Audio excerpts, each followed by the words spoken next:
Hi, it's me again with CorelDraw tips and tricks, and this is about CorelDraw 2018 Add a Perspective. We've always been an Add a Perspective inside of CorelDraw with under effects and add perspective. So you could take a text and you could add a perspective to it, much like in Dan's moving sign, to make it look like it was going away. And now Corel has allowed us, or figured out how to do it, this is just a JPEG picture.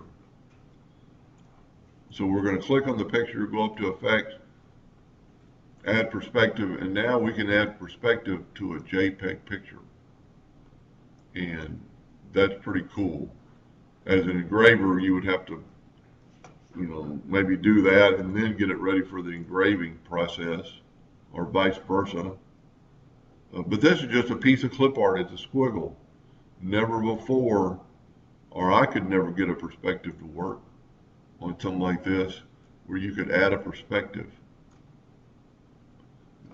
Now, getting off engraving, you could use it for engraving too if you were making a truck going down the highway. This is just a piece of clip art.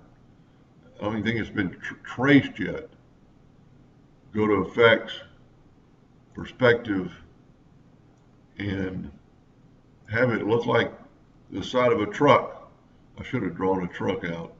So you could have it, a graphic artist could have their graphic and add perspective to it, and it would look like a truck going down the highway, and it would show them what their artwork was going to look like on a particular truck.